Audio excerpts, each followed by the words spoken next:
April मासर शेष दिन में बनवाक जाऊँगी बुधादित्य राजयोग। यही बुधादित्य राजयोग कारण 3 कोटी राशि व्यक्तिशेष मान भाग्य रे एक बड़ परिवर्तन आसवाक जाऊँगी। नमस्कार, जय जगन्नाथ। भाग्यलिपि टिप्स को आपण मानको स्वागत। दर्शक बंधु, एप्रिल मासर शेष रे बुधादित्य राजयोग अर्थात बुधंकर गमन 3 राशि व्यक्तिशेष मान जीवन में एक बड़ प्रभाव पकाइब। एमानक जीवन में चली अनेक समस्या दूर हेबो। एमानक जीवन में खुशी फेरिबो। तेबे क्यों 3 गोटी राशि व्यक्तिशेष मानकर अनेक शुभफल प्राप्ति हेबो से संपर्क में आम ए वीडियो रे अधिक आलोचना करिबा।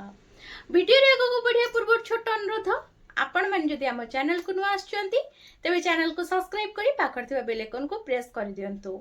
आपण माने हमर वीडियो को क्यों डिस्ट्रिक्ट रो देखुछंती निश्चित भाव में कमेंट करंतु एवं आपणकर क्यों राशि आमको जणांतु।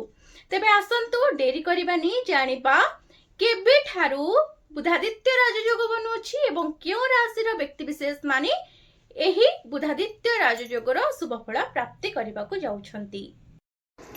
एप्रिल मासरे हेबा पाई जाउछि 3 गोटी राशि भाग्य रे बड़ परिवर्तन।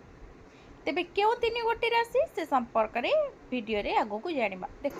देखंतु, एप्रिल मासर शेष दिन रे ग्रहराज मेष राशि रे प्रवेश करबाकू जाउछंती।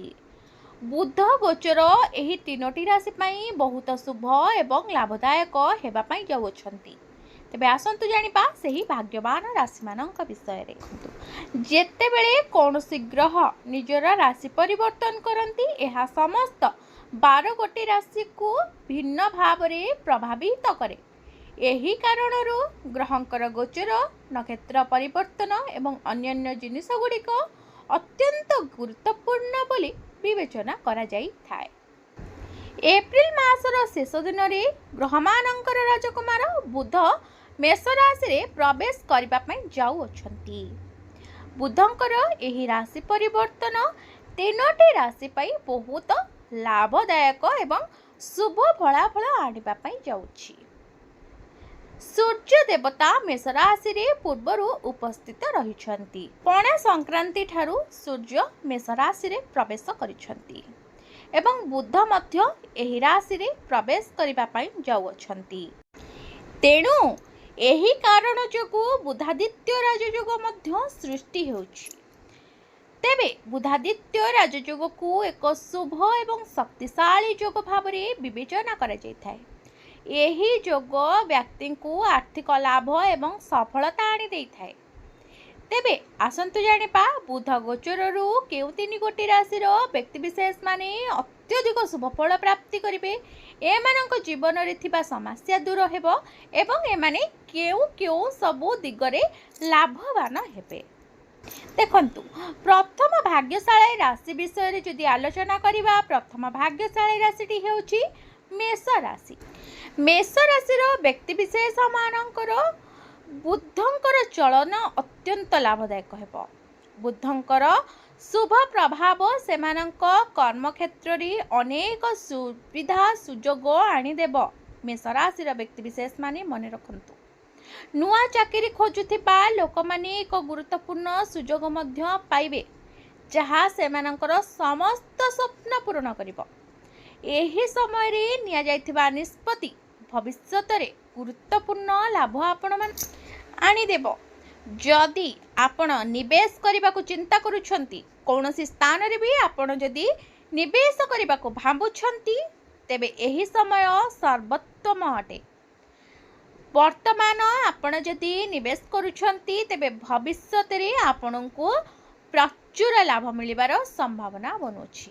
आपणकर आर्थिक स्थिति मध्य सुदृढ़ हबार बहुत संभावना बनुछि। द्वितीय भाग्यशाली राशि हेउछि मिथुन राशि। मिथुन राशि व्यक्तिशेष मानक बुधंकर गमन राशि पाई आर्थिक लाभ आनी देबो। आपण मानकर आय रे वृद्धि हेबार बहुत संभावना रहुछि। आपण मानकर रहिथिबा सब पुराना काम बा अटकी रहिथिबा काम गुड़िक अटकी रहिथिबा पांठी आपण माने फेरी पाइबार बहुत संभावना रहुछि।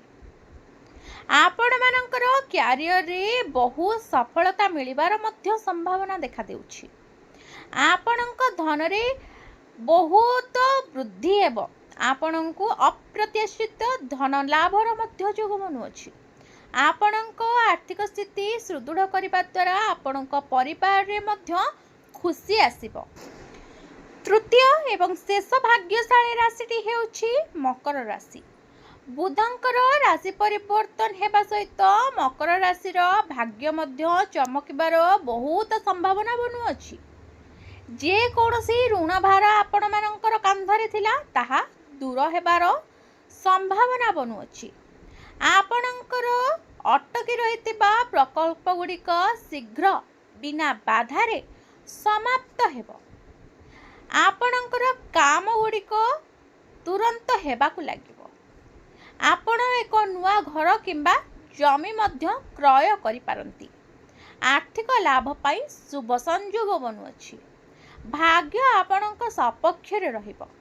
ଆପଣଙ୍କ କାର୍ଯ୍ୟକ୍ଷେତ୍ରରେ ଆପଣଙ୍କ ଉପରିସ୍ଥ ଅଧିକାରୀମାନଙ୍କ ଠାରୁ ସମର୍ଥନ ମିଳିବ। ଆପଣଙ୍କୁ ପଦୋନ୍ନତି ମଧ୍ୟ ମିଳିପାରେ।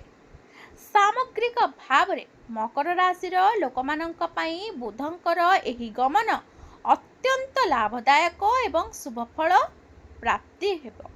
ଆପଣମାନେ ଭିଡ଼ିଓଟିକୁ ଶେଷ ପର୍ଯ୍ୟନ୍ତ ଦେଖିଥିବାରୁ ଧନ୍ୟବାଦ। ଏହିଭଳିଆ ନୂଆ ନୂଆ ଭିଡ଼ିଓ ଦେଖିବା ପାଇଁ ଆମକୁ ସପୋର୍ଟ କରନ୍ତୁ। ଆପଣ କେଉଁ ଡିଷ୍ଟ୍ରିକ୍ଟରୁ ଭିଡ଼ିଓ ଦେଖୁଛନ୍ତି ଆମକୁ କମେଣ୍ଟ କରନ୍ତୁ।